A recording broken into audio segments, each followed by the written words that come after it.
And as a group, are providers scoring better in 2008 than they did in 2007, do you think? Well, it's an interesting comparison because we're looking at different providers at different times. In some of our processes, the desk review process as an example, the people who queue up to be reviewed are the ones who are the lowest performers from previous years. So when you start taking your highest performers out of the mix because they don't require as much review activity, you start to see your numbers fluctuate a little bit. So, from that sense, could I say, well, this straight number compared to this straight number tells the story? Not necessarily. What I can identify, and there will be several studies. I know you've been out onto our website. Oh, yeah. Within the context of our website, we have a number of different reports for people to look at, annual reports, quarterly reports, etc. But there are also a number of studies that we've done. There are two studies that we recently concluded that should be out in the next month or so, out onto the website. One looks at the impact of consult activity, review activity by Delmarva on a provider's score. The other one looks at the impact of follow-up with technical assistance on the provider's score. All of those are showing that the increased involvement through the Delmarva consult process is enhancing the scoring, is moving more people into the achieving range, more people into the implementing range, from the emerging and not emerging. So we're seeing that movement, when people get their second, third, fourth review, fourth consult, and they're starting to really absorb, here is the focus. The state's not going to shift gears on this. This is, the person-centered focus. Here are the ways to make it happen, is really making a difference in people's lives. We're going to get on board, and we're going to start moving on that.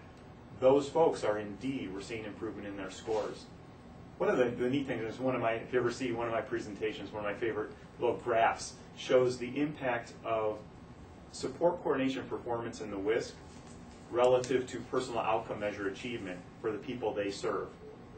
And as I said, personal outcome measures has been something that we've been using to track the service delivery since the beginning of this contract. But we've identified that for achieving support coordinators, on average, the people they're serving have 16 outcomes present. When you go to an implementing support coordinator, they have 12 outcomes present. When you go to an emerging support coordinator, it drops to 9, and not emerging drops to 7. So again, when you start looking at the studies combined with data like that, studies showing that the more they're involved, providers and support coordinators are involved in the process and are getting exposed to the best practices and to the expectations of the state, we're seeing an increase in their scoring. And when we see then the correlation between the increase in scoring for the support coordinators and an increase in outcomes being present in people's lives, I think you really can point to the positive impact of the process. How can providers prepare themselves so that they can score well with Delmarva? But again, it's a question that says, how do I score well? As opposed to how do I provide the best quality services? And it's really a perspective that we took into account when we developed the core and the WISC. Anytime you're looking at, and some of it's kind of how we're changing our habits, changing our behaviors. And you'll see that when people are evaluated on a particular scoring system, they will adapt to that scoring system.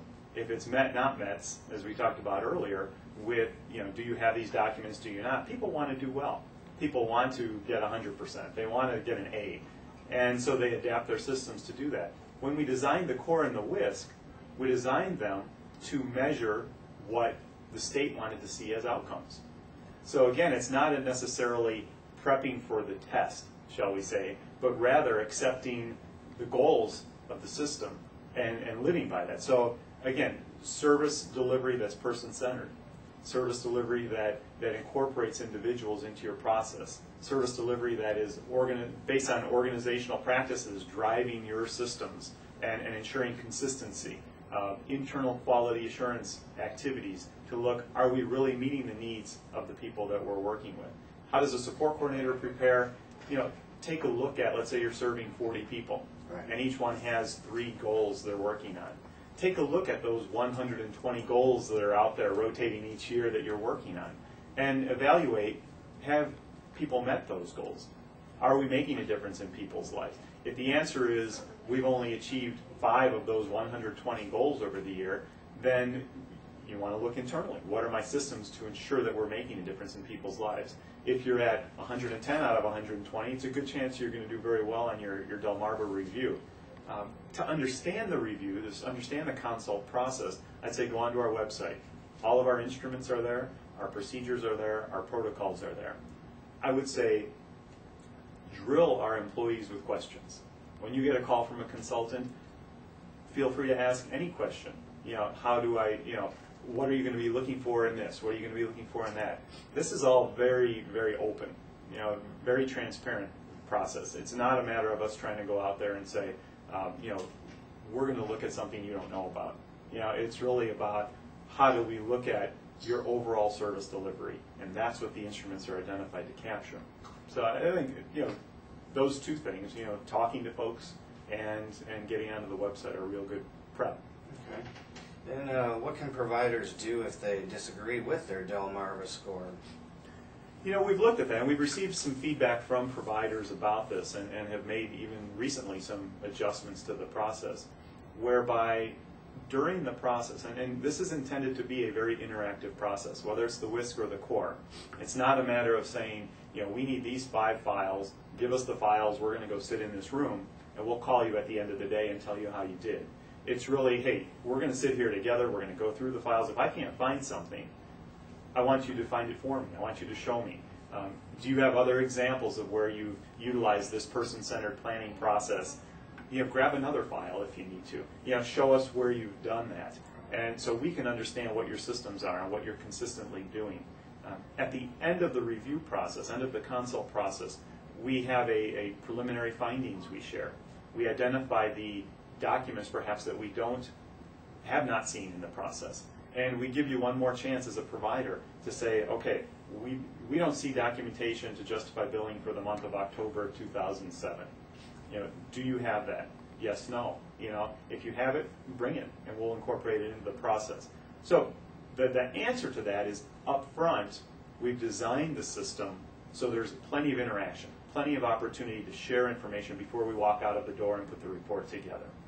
Secondarily, for those process-oriented elements, for elements 9 through 12 on the core, elements 7 through 11 on the WISC, you can submit a reconsideration to Delmarva if, when you get the report, you disagree with the findings.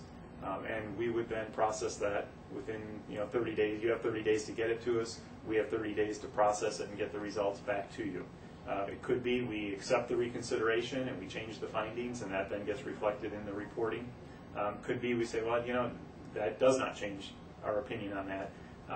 One of the challenges is providers will at times submit information they didn't have at the time of the review. Backup documentation for billing as an example, which we can't accept in that sense. We have to know that it's on hand at the time. Providers should be having the backup documentation in place prior to billing. It shouldn't be something that gets created post a review, or found post a review. So some of the things we just can't accept as part of the reconsideration process. But certainly we want the whole process itself to be interactive and give people every opportunity to share their good work, their hard work with us through the process. So I do want to ask you what you think about the waiverprovider.com and supportcoordinators.com websites. I think it's great. Anytime you're getting folks networking together, and anytime you have the opportunity to share information with folks, it's important. And I don't know what kind of hits you're getting on your website. Hopefully a lot. Hopefully people are interested in what's going on, and people are looking for information. So yeah, I think anytime we can get websites talking to each other, websites referring people to other sources of information, it's a very positive thing. Okay. Well, I do appreciate you taking the time to speak with me today. Certainly enjoyed it. Thank you very much.